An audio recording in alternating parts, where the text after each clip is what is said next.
এই পয়লা জানুয়ারিকে কেন্দ্র করে আমার আপনার কিছু মুসলমান ঘরের ছেলে ছোটে না বলেন, আরবি মাসের কোনো খবর থাকে?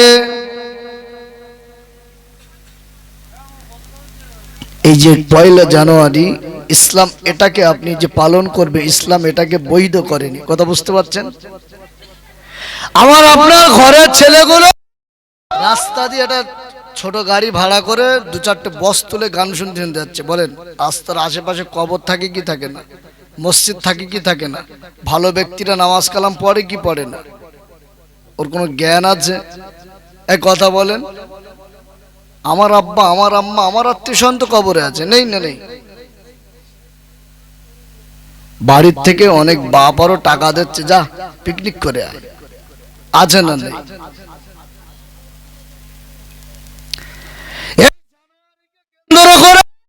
আপনি কত অ্যাক্সিডেন্টের খবরও শুনবেন। অ্যাক্সিডেন্টে মরণ ওলামায়ে কেরাম শহীদের মরণ বলে গণ্য করে, তবে শর্ত হলো ঈমান থাকতে হবে। ও যদি পিকনিক ওই গান শুনতে শুনতে গিয়ে মরে, বুঝতে পারছেন না? এটা বয়স্ক মানুষ রাস্তাতে হেঁটে গেলে লাফ মেরে উঠতে, কি ব্যাপার?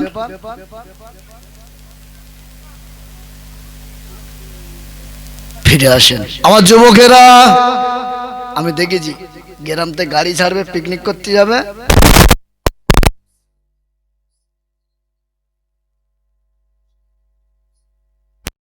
12 বৎসর রাজত্ব করেছেন। সুবহানাল্লাহ বলেন।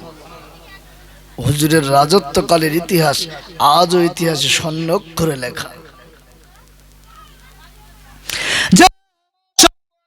বলেছেন আসাদু হুমফি আমরিল্লাহিল ওমর, আমার ওমর হলো কঠিন দিলের সাহাবীকে। ওমর কাদের জন্য কঠিন ছিল জানেন? ইসলামের বিপক্ষে যারা ইসলামের সঙ্গে দুশ্মনী করতে চেয়েছে, ওমর তাদের জন্য কঠিন হয়ে গেছে। ওমর হুজুরের খেলাফত কালের ঘটনা আমি আপনাকে লম্বা চওড়া করতে চাই না। হুজুর যখন আমিরুল মুমিনিন মদিনার ভার গ্রহণ করেছে, ওমর একদিন মদিনার মসজিদে খুতবা দিতে দিতে কেঁদে ফেলেছেন। ওমর হুজুর কাঁদছেন কারণ কি? সাহাবীরা বলছেন হুজুর আপনি কাঁদছেন কারণটা কি?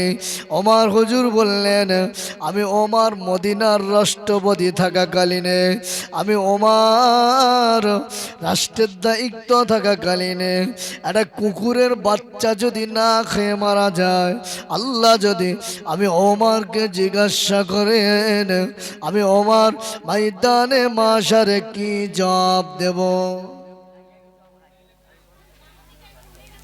আল্লাহর নবী বলেছেন 7 শ্রেণীর ব্যক্তিকে আল্লাহ আরশে আজিমের ছায়াতলে স্থান দেবেন। 1 নম্বর হলো ইমামুল আদিলুন, ন্যায় পরায়ণ বাদশা যারা, আল্লাহ তাদেরকে স্থান দেবেন। ন্যায় পরায়ণ বিচারক যারা, আল্লাহ তাদেরকে আরশে আজিমের ছায়াতলে স্থান দেবেন। আমি যদি বলি ন্যায় পরায়ণ বাদশা বিচারক এ সমাজে বালিচালা চালন দিয়ে খুঁজে পাওয়া যায়।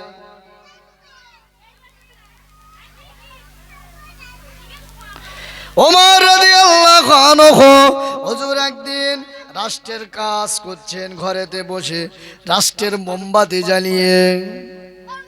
ওমর রাদিয়াল্লাহু আনহু রাষ্ট্রের কাজ করছেন, রাষ্ট্রের টাকায় কেনা মোমবাতি জ্বালিয়ে।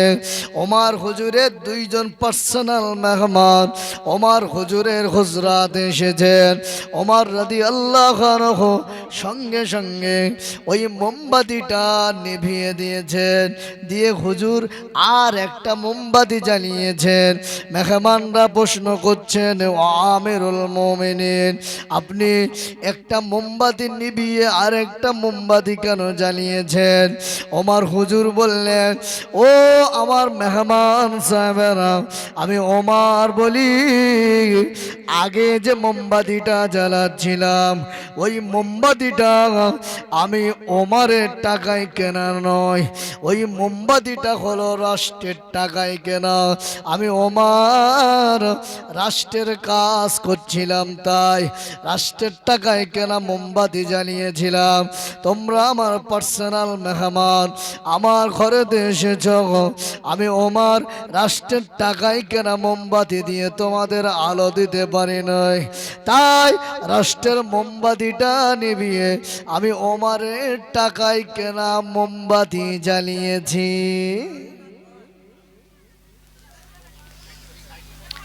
রাষ্ট্রের টাকায় কেনা মোমবাতি বন্ধ করে নিভিয়ে দিয়ে আমি ওমর তাই আমার টাকায় কেনা মোমবাতি জ্বালিয়েছি।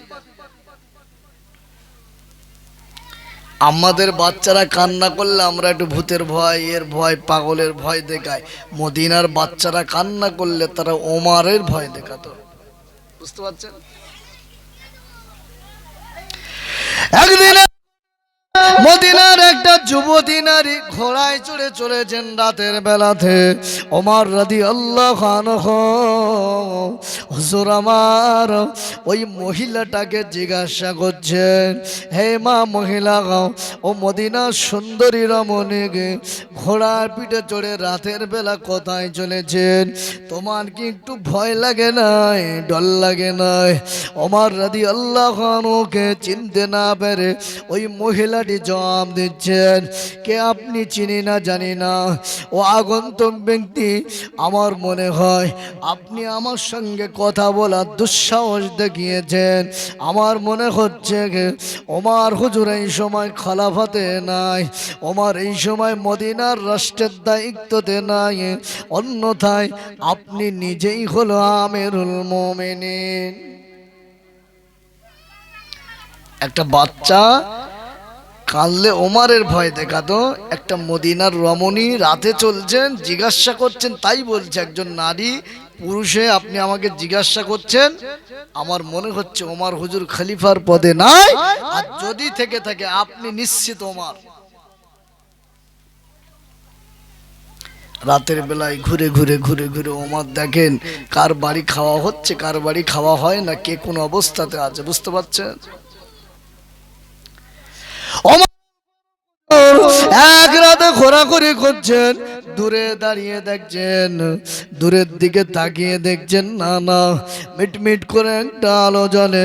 ওমর হুজুর গোলামকে সাথে নিয়েছেন, গোলামকে সাথে নিয়ে চলছেন। ওমর যে দেখেন ছোট ছোট বাচ্চারা কান্না করছেন, একজন মহিলা উনানে কি যেন রান্না করছেন। ওমর নিজের পরিচয় গোপন করে ঘরেতে ঢুকেছেন। ও মদিনা মহিলা, মা আপনার বাচ্চাগুলো কেন কাঁদে? ওই মহিলাটি বলল, বাবা কি বলবো, আমার বাচ্চাদের আজ কয়েকদিন হলো খাওয়া হয় না, ওদের আব্বা নাই, আমি ওদের মা, আমার কাছে অর্থ নাই, টাকা নাই। কে বাবা? আপনাকে চিনি না, জানি না, আমরা বড় কষ্টতে আছি।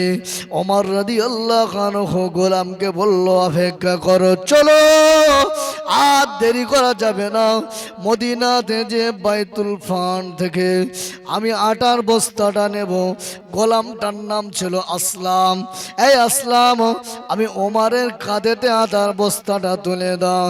গোলাম ভয় পাচ্ছেন, না না হুজুর, আমি থাকতে আপনি কেন আটার বস্তাটা কাঁধে নেবেন? ওমর হুজুর বললেন, শোনো, এই রাষ্ট্রের দায়িত্ব আমি ওমরের, আমার কারণে তারা খেতে পায় নাই, খোঁজ খবর নিতে পারি নাই, আমার ভুল হয়ে গেছে, আমার ভুলটা আমি নিজে আল্লাহর কাছ থেকে মাফ করিয়ে নিতে চাই, অর্থাৎ আটার বস্তাটা আমার কাঁধে তুলে দাও। ওমর হুজুর আটার বস্তাটা নিজের কাঁধে তুলে নিয়েছেন, গুটি গুটি পায় মহিলার বাড়ির সামনে চলে গিয়েছেন, আটা দিয়েছেন, নিজে হাতে করে আটার খামির বানিয়ে রুটি বেড়ে রুটি ছেঁকে বাচ্চাদের নিজে তুলে খাইয়ে দিয়েছেন। মহিলাটা আনন্দ চিত্তে কেঁদে ফেলেছেন। আপনাকে চিনি না জানি না বাবা, এই মদিনার রাষ্ট্রের দায়িত্ব যদি ওমান না পেয়ে আপনি পেতেন, আমরা বড় খুশি হতাম, আমরা বড় খুশি হতাম। আচ্ছা তোমার হুজুর দুই চোখ দিয়ে পানি ছেড়ে দিয়েছেন, মা আপনি আমাকে চেনেন না জানেন নাই মা, আপনি আমাকে চেনেন না জানেন নাই, তবে আমি আপনাকে বলি আমি ওমরের দরবারে কাজ করি, আপনি আগামীকাল সকালবেলা ওমরের দরবারে যাবেন, আমি ওমর হুজুরের সঙ্গে কথা বলে আপনাকে একটা ভাতার ব্যবস্থা করে দেব। নিজের পরিচয় দিচ্ছেন না।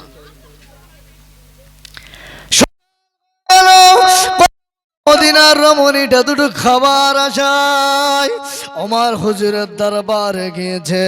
হুজুর রাজ দরবারে বসা, হুজুরকে দেখে মদিনার রমণীটা চিনতে পেরেছে। আহারে ওই মদিনার রমণীটা মুখটা লুকিয়ে নেয়, এই তো সেই ব্যক্তি রাতে যার সঙ্গে দেখা হয়েছিল, অর্থাৎ ইনি কি আমিরুল মুমিনিন, যিনি চেয়ারে বসে আছেন, রাষ্ট্রের দায়িত্ব পালন করছেন। রাত্রে আমার কাছে এই ইতিহাস ঘটে গেছে, না আমার দেখলে তো আমার এটা রাগী মানুষ, শাস্তি দিতে পারে, আমার মনে হয় ভুল হয়ে গেছে। ওমর হুজুর দূর থেকে বললেন, মদিনার রমণী আমি ওমরের সামনে এসো মা, আমি ওমর আপনার কাছে বড় লজ্জিত হয়ে গিয়েছি মা, ক্ষমা করে দেন, আমি ওমরকে মাফ করে দেন মা, আপনাদের বড় কষ্ট দিয়ে ফেলেছি।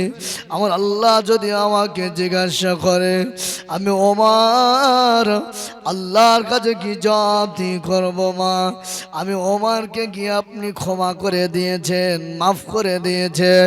ওমর হুজুর 25টা দিনার দিয়েছিলেন, কাগজে একটা সই করিয়ে নিয়েছিলেন বুড়িমাকে, মা আপনি যে মাফ করে দিয়েছেন তার একটা সই করে দেন আমাকে, আল্লাহর আদালতে যেন বিচার না হয়, জোরে বলে। এবং ভাতা নির্ধারণ করে দিয়েছেন, প্রতি মাসে মাসে বুড়িমার বাড়িতে ভাতা পৌঁছে যায়। সুবহানাল্লাহ, কি রাষ্ট্র পরিচালনা করেছে।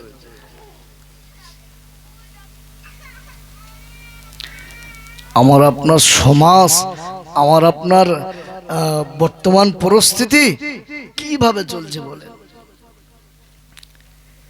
নেতা অভিভাবক যারা, তাদেরকে কিন্তু প্রচুর একটা জবাবদিহির আওতায় আসতে হবে, অনেক জবাবদিহির আসতে, দায়িত্ব নেওয়া না